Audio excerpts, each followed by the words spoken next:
Have you ever been as angry as Susan seems to be right now? Do you remember how quickly it happened?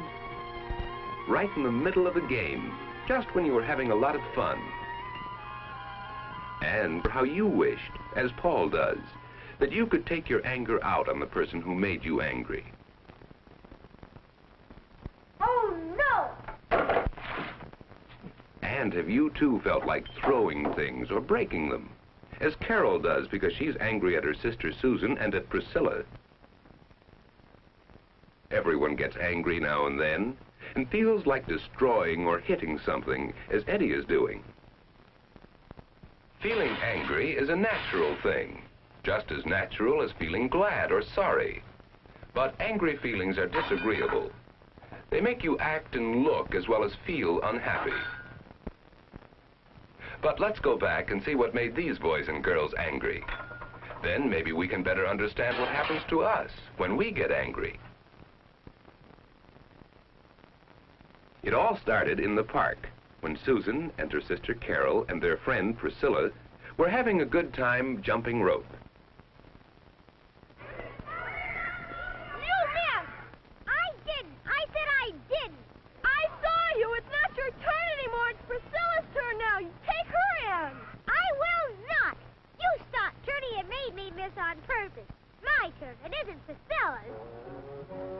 The argument with Carol made Susan very angry. We all have arguments once in a while, and it's natural to get angry. And so, when Carol refused to give in, Susan quit the game and went home. Susan nestled down on the soft couch and tried to forget her anger. But somehow her feelings of anger didn't go away, and Susan could not read or think of anything she wanted to do. The trouble was that Sue's anger was still bottled up inside of her. She felt as though she were bursting with unhappiness. How could she get rid of her anger? Let's listen to what she has to say to Carol. Susan, may I borrow your tennis racket? I want to play with Priscilla. No, you can't use anything of mine. Not ever. I'm so mad at you. What's the matter with you? She's angry because she couldn't have her way when we were playing jump rope. She didn't play fair. Oh, now, wait a minute. Let's talk it over. Susan, tell me all about it. Gradually, Susan is getting rid of her anger. Angry feelings should be gotten rid of one way or another, but always without hurting someone else. Let's leave Susan and her family now and see what made Paul angry and what happened to him. Oh, I bet this plane will fly for 5 minutes. Better fly longer than Pete. Hey, careful there, Eddie. Don't break it. That's Pete. Boy, wait till Pete gets here. We can take him out and fly him all around. Hi. Oh, hi, Pete. Look at the planes. Aren't they wonderful? Come on, let's go.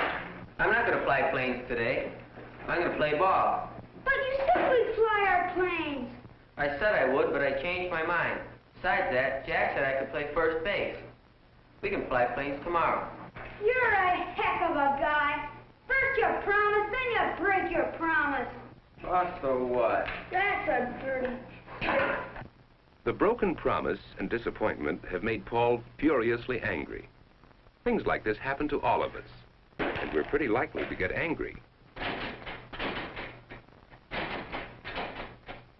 For a moment, Paul stopped and thought about going to the gym, where he hears Mr. Jackson working with a punching bag. But then he decided he didn't feel like going to the gym or like watching Mr. Jackson. So he went home.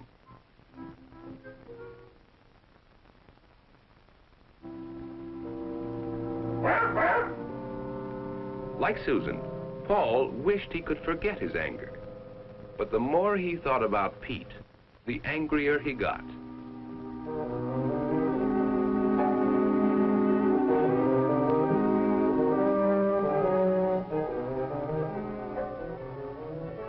You can see he didn't feel much like playing baseball. Nothing seemed like fun. The anger was still in him. He felt thoroughly upset.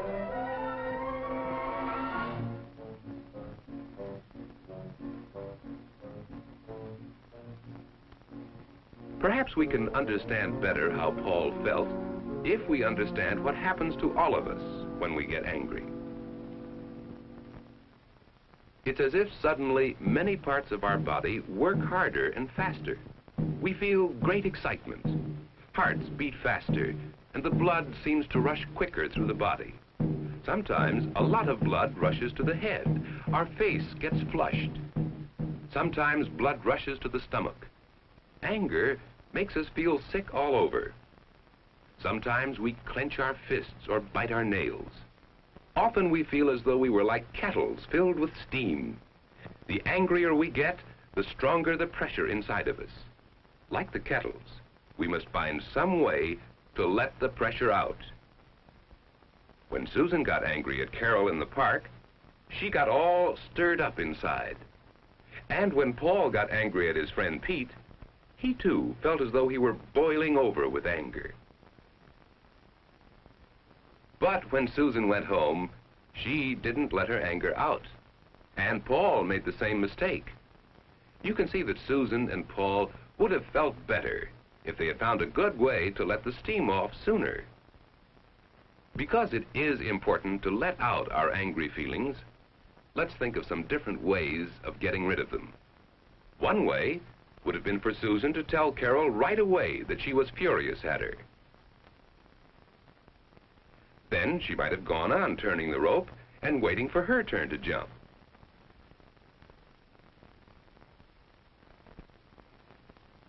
Perhaps Susan would have jumped so hard that she could have jumped higher and better than she ever had, and the girls would have admired her for doing so well.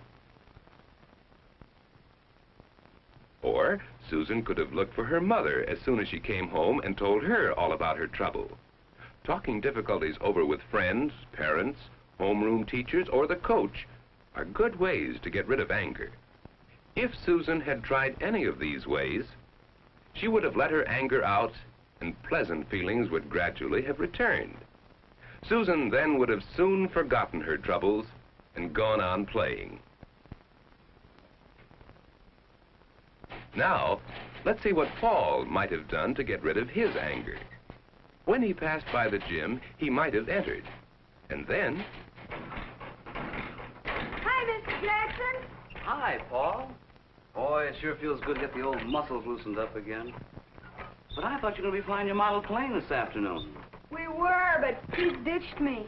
Well, how'd that happen? We were just about to fly our planes when Pete decided to play baseball. Baseball? Here, Paul, you want to hit the bag? Had Paul started talking to Mr. Jackson as soon as Pete left him, or even decided to punch the bag, his disappointment and anger would have dissolved, and he would have begun to feel better right then.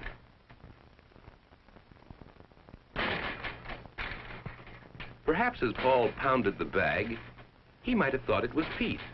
Every swing was a swing at Pete. Do you think that would have helped Paul get rid of his anger?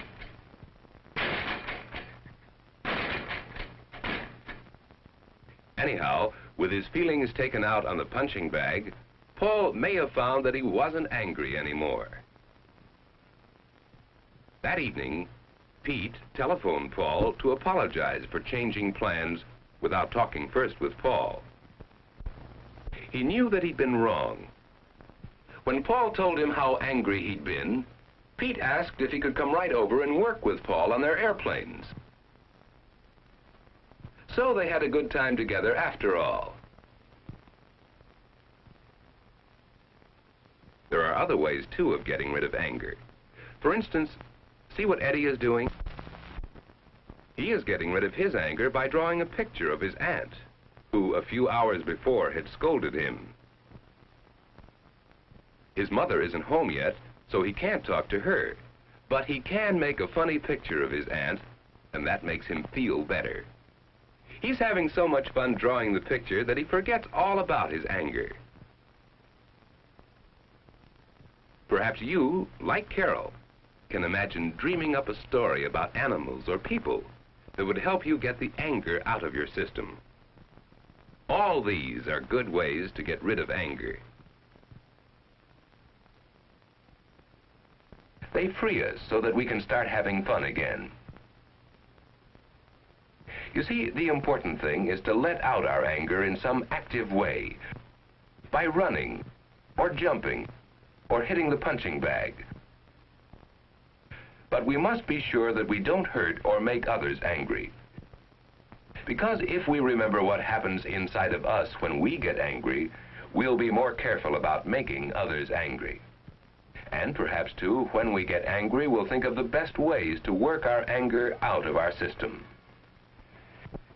Can you remember some of the good ways that helped Susan and Paul get rid of their anger? What would you have done if you'd been Paul or Susan?